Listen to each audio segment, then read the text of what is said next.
Students, welcome to Ranjana tutorials. आज हम विस्तार बुक का चैप्टर नंबर 4 पढ़ने जा रहे हैं और चैप्टर का नाम है द एनिमी। सबसे पहले बात करते हैं हम स्टोरी के बैकग्राउंड की।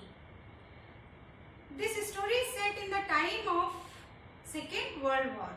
सेकेंड वर्ल्ड वॉर जिसमें कि अमेरिका और जापान दोनों एनिमी कंट्रीज थे और इस स्टोरी के मेन कैरेक्टर्स भी अमेरिका और जापान को बिलोंग करते हैं, इसीलिए इस स्टोरी को नाम दिया गया है द एनिमी।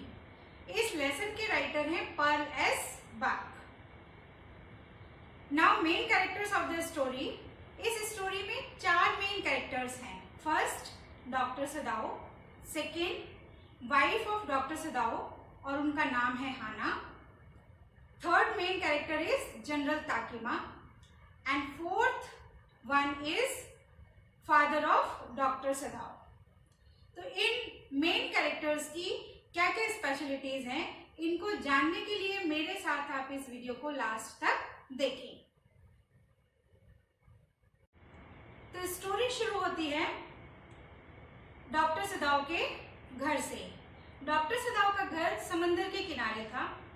एक दिन डॉक्टर सदाओ अपने घर की बालकनी से खड़े होकर समंदर को देख रहे थे और साथ ही साथ अपने पास्ट के बारे में सोच रहे थे।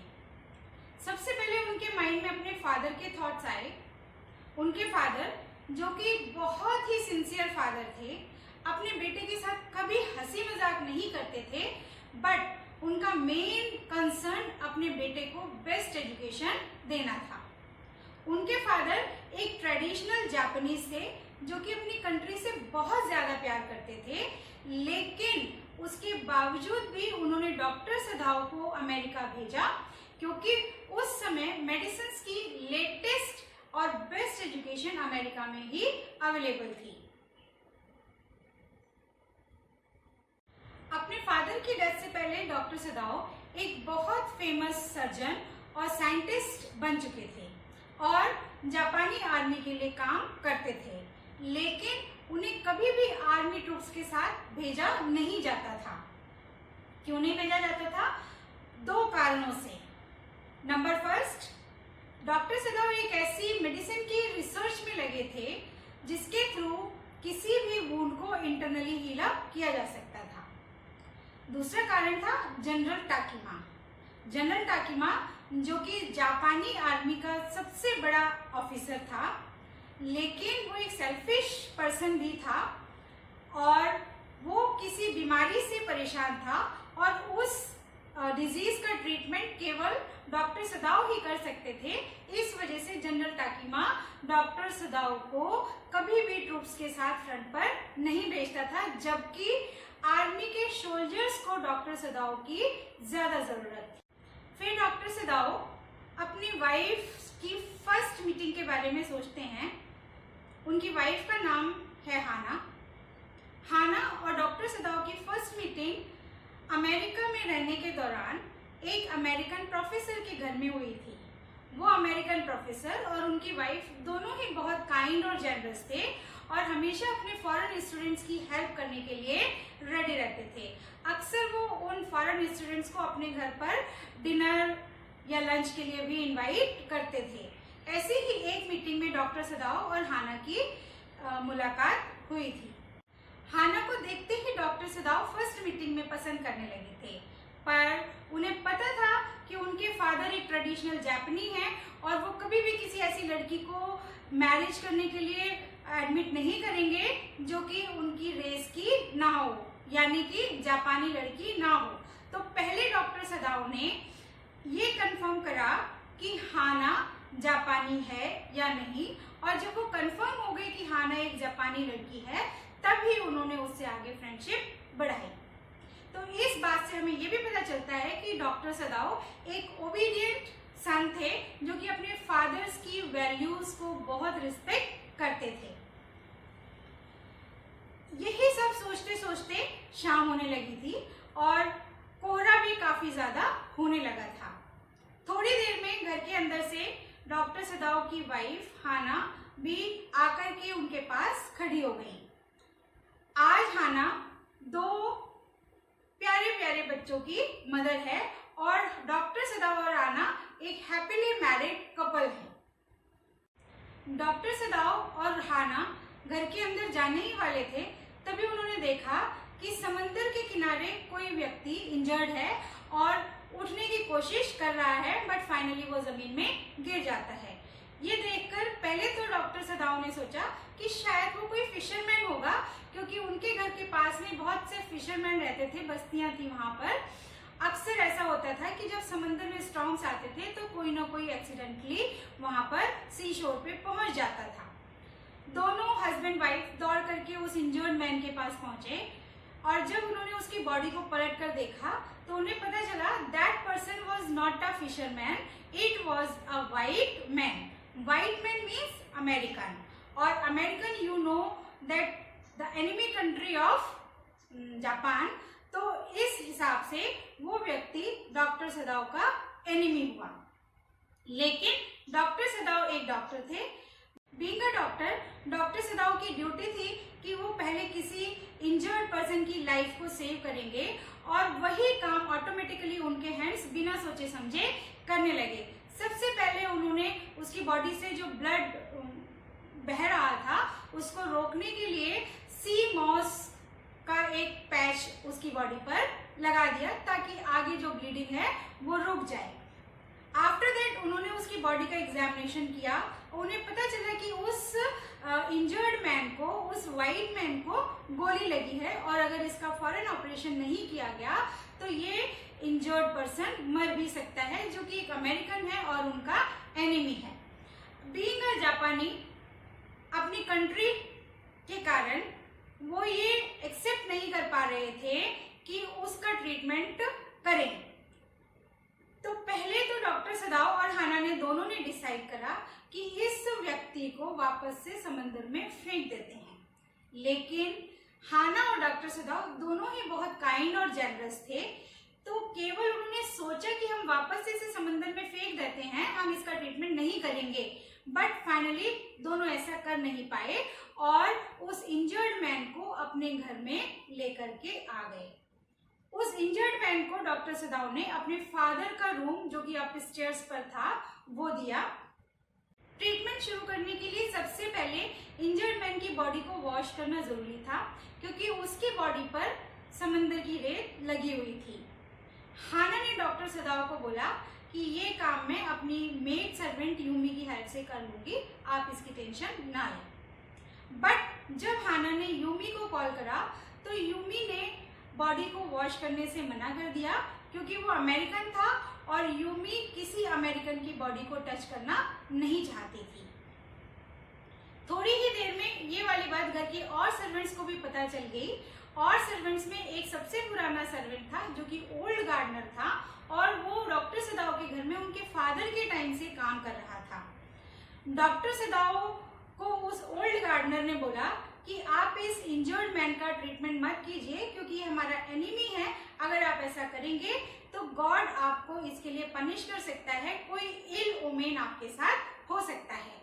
लेकिन डॉक्टर सदाव ने अपने सर्वेंट्स को कन्विंस किया कि बीइंग अ डॉक्टर ये उनकी ड्यूटी है कि किसी भी इंजर्ड मैन की पहले वो लाइफ सेव करें।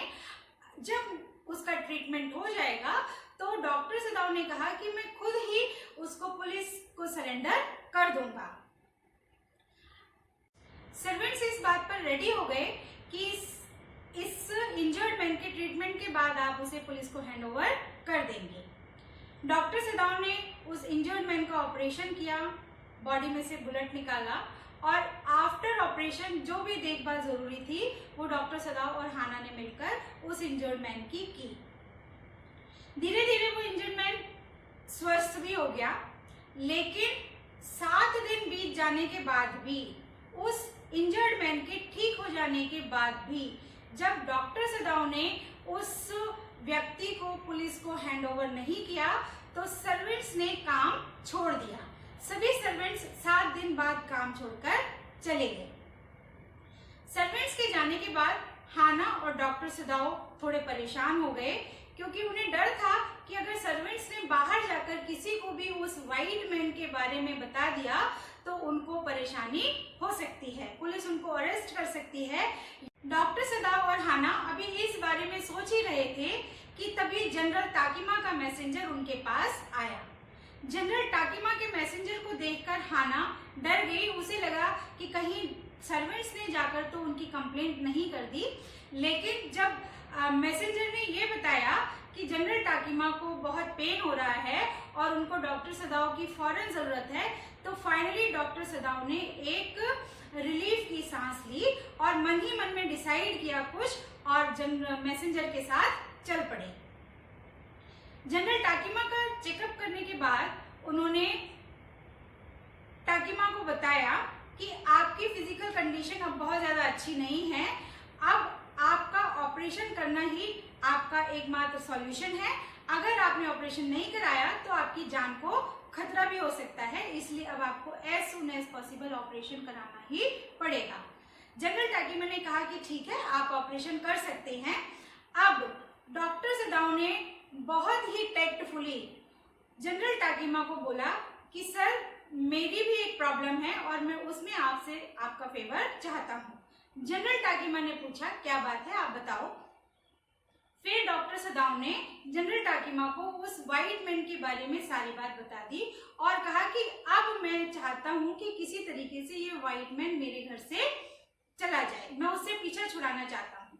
जनरल ताकिमा ने कहा कि डॉक्टर, आपको परेशान होने की कोई जरूरत नहीं है, आप बस एक काम करना, गर्मी के दिन है, आप कन्विंस करना उस वाइट मैन को और जो बैक का दरवाजा है उस रूम का वो खोल देना। रात को मेरे असिस्टेंट्स आएंगे और उसको न केवल मार देंगे बल्कि उसकी बॉडी को भी डिस्पोज कर देंगे, आपको परेशान होने की कोई जरूरत नहीं है। डॉक्टर सदाव ने रात में ऐसा ही किया, उस वाइट मैन का बैक डोर ओपन कर दिया और सारी रात वेट करते रहे कि जनरल के असिस्टेंट्स आएंगे और उसे मार देंगे। बट जब अगली मॉर्निंग डॉक्टर सदाव उस अमेरिकन के रूम में पहुंचे तो उन्होंने देखा कि that man was still in the room. Anyways, doctor सदाव ने सेकेंड नाइट भी वेट करा बट कोई असिस्टेंट नहीं आया। थर्ड नाइट भी उन्होंने वेट करा बट फिर भी कोई असिस्टेंट नहीं आया। 3 नाइट्स वेट करने के बाद फाइनली डॉक्टर सदाव ने खुद ही इससे छुटकारा पाने का एक प्लान बनाया। बहुत जरूरी था कि किसी भी तरह वो इंजर्ड मैन डॉक्टर सदाव के घर से बाहर चला जाए, क्योंकि अगर वो इंजर्ड मैन डॉक्टर सदाव के घर में रहेगा, जो कि एक अमेरिकन है, अगर किसी को भी इस बारे में पता चल गया तो डॉक्टर सदाव को लाइफ थ्रेटनिंग डेंजर हो सकता था और वो अपनी फैमिली के लिए इस चीज को अफोर्ड नहीं कर सकते थे। तो फाइनली डॉक्टर सदाव ने उस वाइट मैन के लिए एक बोट और कुछ जरूरी खाने पीने का सामान का अरेंजमेंट किया और रात के अंधेरे में उस बोट की हेल्प से उस इंजर्ड वाइट मैन को एक पास के आइलैंड पर सेंड कर दिया।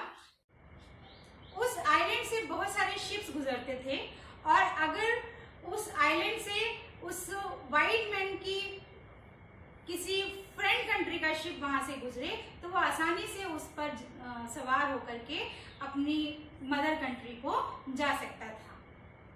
इस तरीके से डॉक्टर सदाव ने एक एनिमी को रेस्क्यू करने में हेल्प करी, जबकि डॉक्टर सदाव एक जापानी थे और वो इंजर्ड मैन एक अमेरिकन था। जब रात को उस इंजर्ड मैन को उस बोट में बिठाकर डॉक्टर सदाव वापस अपने घर आए तो उनके माइंड में बहुत सारे थॉट्स चल रहे थे। वो सोते हुए सोच रहे थे कि जब वो अमेरिका में थे तो किस तरीके से उनकी जो अमेरिकन लैंडलॉर्ड थी उसने उनकी हेल्प करी थी, जबकि वो फीवर में थे। 5 दिन तक कंटिन्यूसली उस लेडी ने उनको खाना खिलाया और पूरी उसकी देखभाल की थी।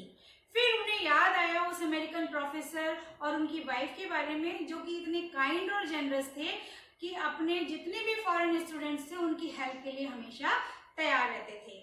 इन सब बातों के बारे में डॉक्टर सदाओ इसलिए सोच रहे थे क्योंकि वो अपने माइंड में कंफ्यूज थे कि बीइंग अ जापानी, ये वाइट मैन जो कि इंजर्ड था वो मेरा एक एनिमी था, मैंने उसे भागने में मदद करी, क्या मैंने सही काम करा या नहीं करा।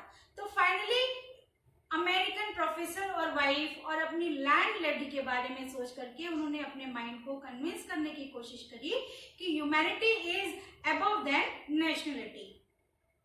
कुछ दिनों के बाद जब जनरल तागिमा का ऑपरेशन हो गया और वो उसको रिकवर कर गए, डॉक्टर सदाओ ने उनसे एसेसिन्स के बारे में पूछा। जनरल तागिमा ने बहुत ही कैजुअली वे में जवाब दिया कि शायद मैं भूल गया। नोबडी कैन से कि वो सच में भूल गए या जानबूझकर उन्होंने एसेसिन्स नहीं भेजे, पर इससे हमें एक बात तो कंफर्म होती है कि जनरल तागिमा न केवल सेल्फिश था, न केवल क्रूअल था, बल्कि बहुत ज्यादा केयरलेस भी था, जो कि अपने प्रोमिसेस को भी याद नहीं रखता था। So students, that is all about this video. I hope that you have understand what is the story of this chapter। अगर आपको मेरा वीडियो पसंद आया है तो लाइक और सब्सक्राइब करें।